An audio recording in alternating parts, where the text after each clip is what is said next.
Hello friends, जय हिंद। मेरा नाम है प्रीतेश जोशी और भारतीय इतिहास यानी इंडियन हिस्ट्री के इस बड़े ही इंटरेस्टिंग सेशन में आप सभी का स्वागत है। आज बात करेंगे भारतीय स्वतंत्रता आंदोलन के पार्ट 3 के भाग 3 के बारे में। अच्छा, पार्ट 2 में हमने देखा था भाई, हमने करा दी थी कांग्रेस की स्थापना। 1885 में कांग्रेस की स्थापना हो जाती है। उसके बाद वो जो पूरा युग चलता है वो उदारवादी युग था। आज हम बात करेंगे अतिवादी आंदोलन युग की। पर उससे पहले, समझने से पहले, इन सारी चीज़ों को क्लियर करने से पहले हमारे ऊपर एक क्वेश्चन उठता है कि जो उदारवादी युग था, इनका पतन क्या हुआ, क्या उनके पीछे कारण थे। भाई, उदारवादी युग की जब हम बात करते हैं तो हमें पता है उनके काम करने का तरीका, प्रार्थना, याचिका, ब्रिटिशर्स के लिए और लोगों के बीच में एक संवाद स्थापित करना, ये सारी की सारी चीजें थी। पर उनका पतन क्या हुआ, क्या कारण थे? पहला कारण जो हम समझ सकते हैं वो है ब्रिटिश नीतियां। ब्रिटिश नीतियों के कारण उनका पतन हुआ। दूसरा इंपॉर्टेंट कारण था कि जितने भी उदारवादी लोग थे वो सारी की सारी चीजें ये समझते थे कि हमें ब्रिटिशर्स की छत्र छाया में रहकर और फिर सारा काम करना है।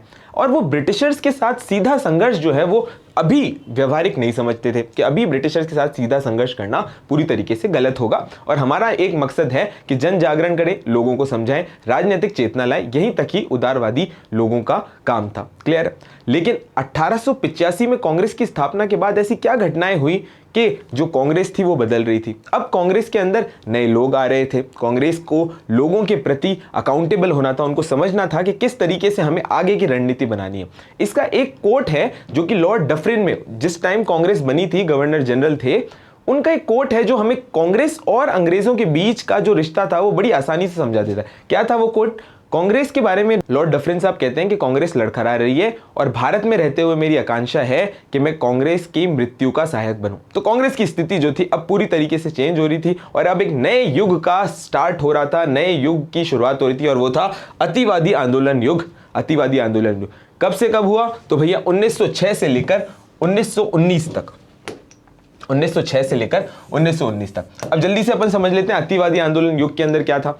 अतिवादी आंदोलन युग के अंदर जितने भी इंपॉर्टेंट लीडर्स थे उनका मानना था कि अभी हमें लेकर आना है स्वराज। हम बात करेंगे स्वदेशी की, हम बात करेंगे राष्ट्रीय शिक्षा की। हमें किसी न किसी तरीके से ये जो अंग्रेज हैं इनका बहिष्कार करना है। इनकी सोच उदारवादियों से पूरी तरीके से भिन्न थी। अब ये युग की शुरुआत कब हुई? 1906 से लेकर 1919 तक। इस युग के अंदर क्या हुआ? एक तो उग्रवाद और नव राष्ट्रवाद का उदय हुआ। जितनी भी उग्रवादी गतिविधियां थी वो इस युग में हमें देखने को मिलती है। इन्हीं के साथ साथ स्वदेशी आंदोलन और क्रांतिकारी आतंकवाद भी जो था इस युग के अंदर बड़ा ही इंपॉर्टेंट था। जितनी भी क्रांतिकारी गतिविधियां थी वो इस युग के अंदर शुरू।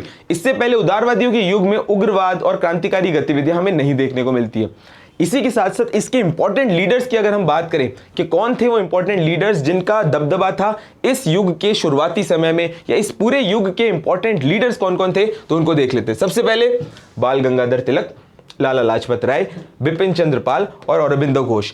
उस समय को के ये जो लीडर्स थे वो कहलाते थे लाल बाल पाल। लाल बोले तो लाला लाजपत राय, बाल गंगाधर तिलक और बिपिन चंद्र पाल, साथ साथ में अरबिंदो घोष एक इंपॉर्टेंट लीडर के उस टाइम पे अतिवादी आंदोलन युग में थे। क्लियर? इसके बाद अपन बात कर लेते हैं बंगाल विभाजन की। पर बंगाल विभाजन को चलने से पहले हम समझते हैं कि बंगाल की उस टाइम की स्थिति क्या थी और 1905-06 से ही हमने इस अतिवादी आंदोलन युग की शुरुआत क्यों करी। 1905 में एक बहुत बड़ी घटना हो जाती है और वो था इस पूरे के पूरे बड़े से प्रेसिडेंसी का, इस बड़ी ग्रेट प्रेसिडेंसी बंगाल प्रेसिडेंसी का विभाजन। इसको पूरी तरीके से विभाजित कर दिया था। क्यों विभाजित किया, क्या थे उसके कारण? उससे पहले इंपॉर्टेंट फैक्ट्स।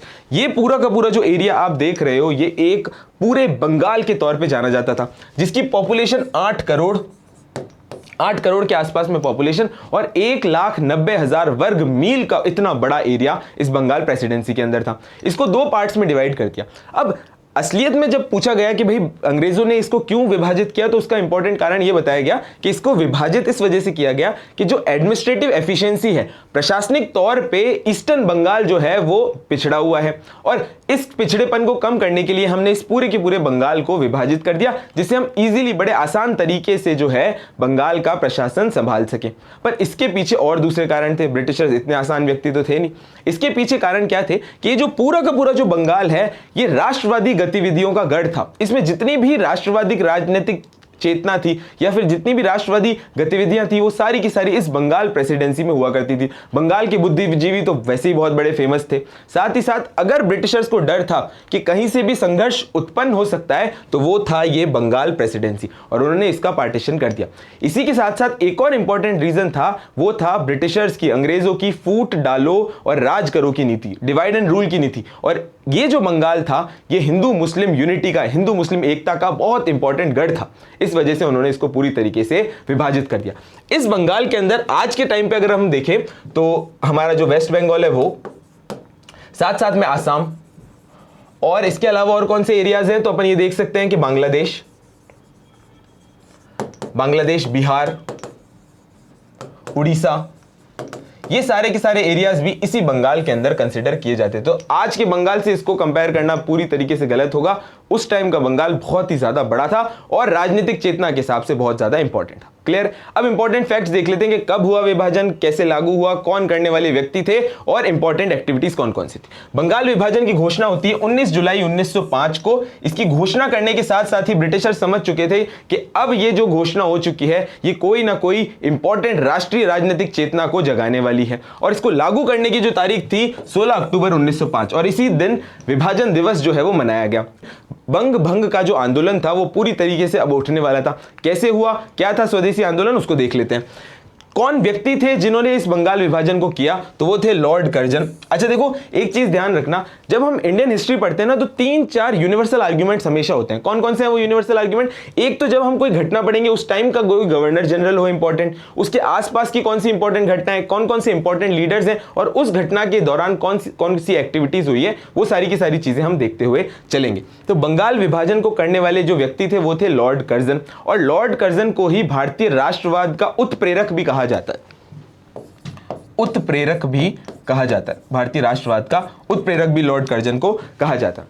क्या कारण बताया गया कि भैया ये तो कोई बात नहीं, प्रशासनिक कारण है, बड़े इजीली हम बंगाल को डिवाइड करें, एडमिनिस्ट्रेटिव तौर पे, प्रशासनिक तौर पे डिवाइड करें। लेकिन इसका वास्तविक कारण क्या था कि बंगाल की राष्ट्रीय चेतना को नष्ट करना, पूरी तरीके से खत्म करना। और बंगाल विभाजित हो जाता है 2 पार्ट में, जो हम देख ही चुके हैं। ये वाला पार्ट तो कहलाता है बंगाल और इसकी जो राजधानी बनती है वो कलकत्ता, और दूसरा वाला पार्ट कहलाता है पूर्वी बंगाल और इसकी राजधानी बनती है आपका ढाका।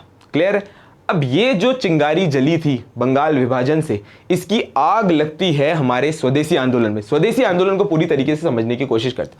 स्वदेशी आंदोलन की शुरुआत होती है 1905 में, लेकिन क्या घटना थी कि ये बंग भंग आंदोलन जो था अब स्वदेशी आंदोलन और बहिष्कार आंदोलन का बहुत बड़ा गढ़ बन चुका था। स्वदेशी आंदोलन की शुरुआत होती है 7 अगस्त 1905 को। 7 अगस्त 1905 को सुरेंद्र नाथ बनर्जी कलकत्ता के टाउन हॉल में, ये टाउन हॉल है, यहां पर एक सभा बुलाते और सभा बुला के स्वदेशी आंदोलन की घोषणा करते हैं। ये पिक्चर जो दिख रही है सुरेंद्र नाथ बनर्जी साहब की है, इस आंदोलन की घोषणा करते हैं और घोषणा के साथ साथ ही वो बताते हैं कि हमें अब जो है अंग्रेज सरकार को बहिष्कार करना पड़ेगा। जब तक हम बहिष्कार नहीं करेंगे तब तक जो है वो हमारी किसी भी तौर पे हमारी बातें नहीं मानी जाएगी। तो सुरेंद्र नाथ बनर्जी 7 अगस्त 1905 को स्वदेशी आंदोलन की एक इनफॉर्मल घोषणा जो है वो कर देते हैं।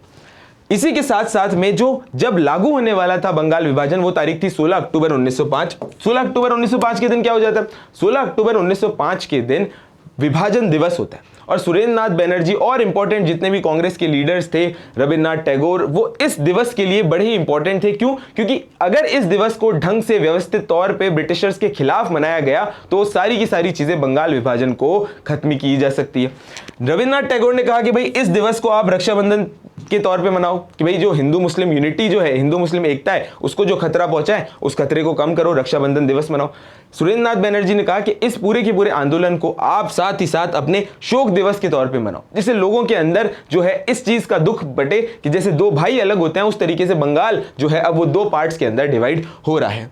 वंदे मातरम गीत गाए गए, उपवास किया गया, होली बात किए गए, मंदिरों में बंगाल विभाजन को लेकर बात की गई, सारी की सारी चीजें ठीक ठाक चल रही थी। लोगों ने अपने अपने बहिष्कार किए, शिक्षा का बहिष्कार किया, वस्त्रों का बहिष्कार किया, विदेशी माल का बहिष्कार किया और पहले आंदोलन के तौर पे ये जो बंग भंग आंदोलन की चिंगारी थी ये स्वदेशी आंदोलन के तौर पे अब पूरी तरीके से जग चुकी थी। और भारत की घटना में देखा जाए तो ये जो स्वदेशी आंदोलन था ये पूरी तरीके से बंगाल के एरिया में सीमित था। छोटी मोटी घटनाएं जरूर हो रही थी, जैसे पंजाब में लाला लाजपत राय, दिल्ली में रजा, महाराष्ट्र में बाल गंगाधर तिलक, मद्रास प्रेसिडेंसी में सी पिल्लई। लेकिन जो बंगाल था वो पूरी की पूरी राष्ट्रीय गतिविधियों का गढ़ बन चुका था। इसके अंदर क्या क्या हो रहा था, इसके अंदर इंपॉर्टेंट चीज ये हुई कि उस टाइम पे पीसी रे ने, भाई स्वदेशी चीज जब हो ही रही है तो पीसी रे ने बंगाल केमिकल फैक्ट्री का उद्घाटन कर दिया। पहली भारतीय द्वारा बनाई गई केमिकल फैक्ट्री का उद्घाटन कर दिया। आरसी दत्त ने पहली औद्योगिक कांग्रेस, अब जल्दी से मुझे बताओ कि आरसी दत्त कौन थे। अरे भाई, आर्थिक राष्ट्रवाद की जब हमने पहली क्लासेस में बात करी थी तो आरसी दत्त का नाम आया था दादा भाई नारोजी के साथ में, और इन्होंने कौन सी किताब लिखी है, economic history of India, RC Dutt ने लिखी। पहली औद्योगिक कांग्रेस भी बंगाल में उस टाइम पे हो जाती है। इसके साथ साथ में अरविंदो घोष नेशनल कॉलेज के प्रिंसिपल बन जाते हैं। साथ ही साथ में बंगाल की एक जगह है बरीसाल। बरीसाल, इस बरीसाल के अंदर स्वदेशी बांधव समिति का गठन होता है, जिसको करते हैं अश्विनी कुमार दत्त, और वो स्वदेशी आंदोलन को आगे बढ़ाने के लिए, स्वदेशी वस्तुओं को प्रोत्साहित करने के लिए सारी की सारी गतिविधियां कर रही थी। तो पूरे देश का जो है वो माहौल बढ़िया स्वदेशी आंदोलन के अकॉर्डिंग बन चुका था। लेकिन अभी तक स्वदेशी आंदोलन जो था ना, वो पूरी तरीके से सीमित कहां पर था, वो सीमित था आपके बंगाल में। और इसी चीज को लेकर नरम दल और गरम दल यानी उग्रवादी और अतिवादियों के बीच में समस्या उत्पन्न हो जाती है। 1905 के बाद ही 1905 के बनारस अधिवेशन होता है। देखो, कांग्रेस के हर एक इंपॉर्टेंट अधिवेशन होते हैं, इंपॉर्टेंट कॉन्फ्रेंसेस होती है, वो हर एक साल और हर एक इंपॉर्टेंट जगह पर होते हैं। 1905 का बनारस अधिवेशन होता है, जिसकी अध्यक्षता करते हैं गोपाल कृष्ण गोखले। और ये जो पूरा का पूरा अधिवेशन था, ये हमारे लिए बहुत ज्यादा इंपॉर्टेंट है, क्योंकि इसी अधिवेशन के थ्रू स्वदेशी आंदोलन की औपचारिक घोषणा हो जाती है। अच्छा, जो सुरेंद्र नाथ बनर्जी थे, उन्होंने इसकी जो घोषणा करी थी 7 अगस्त 1905 को कलकत्ता के टाउन हॉल से की थी। लेकिन कांग्रेस के तौर पे जो आधिकारिक घोषणा होती है वो 1905 के बनारस अधिवेशन में हो जाती है गोपाल कृष्ण गोखले द्वारा। क्लियर है यहां तक बात। इसी के साथ साथ में अब मनभेद के साथ साथ में मतभेद भी हो रहे थे नरम दल और गरम दल के बीच में। नरम दल के जो इंपॉर्टेंट लीडर्स थे, जैसे फिरोज शाह मेहता, गोपाल कृष्ण गोखले, वो चाहते थे कि ये पूरा का पूरा जो स्वदेशी आंदोलन है ये बंगाल तक ही सीमित रहे। लेकिन जो गरम दल के लोग थे वो चाहते थे इस पूरे के पूरे आंदोलन को बंगाल के अलावा पूरे भारतवर्ष में फैलाना। इस चीज को लेकर जितने भी हमारे नरम दल और गरम दल के लोग थे, गरम दल के नेता थे, उनके बीच में मतभेद हो जाता है। और मतभेद की समस्या और आगे जाके बढ़ जाती है 1906 के कलकत्ता अधिवेशन में। 1906 के अधिवेशन में अध्यक्षता को लेकर एक बहुत बड़ी घटना हो जाती। गरम दल के जो लोग थे वो चाहते थे कि बाल गंगाधर तिलक जो है इस पूरे के पूरे अधिवेशन की अध्यक्षता करें, लेकिन नरम दल के लोग चाहते थे कि तिलक किसी भी तरीके से ये अध्यक्षता ना कर पाए, क्योंकि उनके अकॉर्डिंग प्रस्ताव पारित हो जाएंगे। लेकिन क्योंकि दादा भाई नारोजी सारे के सारे इंपॉर्टेंट लीडर्स के तौर पे अपने आप को सुदृढ़ थे, साथ ही साथ जितने भी हमारे राष्ट्रवादी नेता थे वो दादा भाई नारोजी को बहुत ज्यादा रिस्पेक्ट किया करते थे। इस वजह से 1906 के कलकत्ता अधिवेशन की जो अध्यक्षता है वो दे दी जाती है दादा भाई नारोजी को। और इसी अध्यक्षता के दौरान, इसी अधिवेशन के दौरान 4 इंपॉर्टेंट जो प्रस्ताव हैं वो पारित हो जाते हैं। कौन कौन से थे वो चारों इंपॉर्टेंट प्रस्ताव, उनको एक नजर से जल्दी जल्दी देख लेते हैं। स्वराज, स्वदेशी, बहिष्कार और राष्ट्रीय शिक्षा। अब मुझे जल्दी से मुझे बताओ, अगर कांग्रेस ने पहली बार स्वराज शब्द का इस्तेमाल किया अपने अधिवेशन में तो कौन सा अधिवेशन था? कलकत्ता अधिवेशन। लेकिन स्वराज शब्द का पहली बार इस्तेमाल करने वाले व्यक्ति कौन थे? तो याद करो, दयानंद सरस्वती। दादा भाई नारोजी ने इस अध्यक्षता करी ली थी इस अधिवेशन की। और दादा भाई नारोजी के बारे में 2-3 इंपॉर्टेंट फैक्ट्स जल्दी से बताओ। भाई, ईस्ट इंडिया एसोसिएशन बना दी थी, grand old man of India कहा जाता है, और साथ ही साथ किताब कौन सी लिखी थी आर्थिक राष्ट्रवाद पे? वो किताब का नाम था poverty and un British rule in India.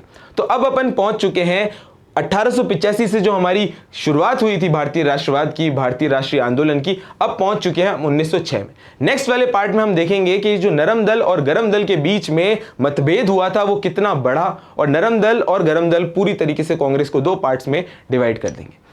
आज की क्लास यहीं तक है। Thank you.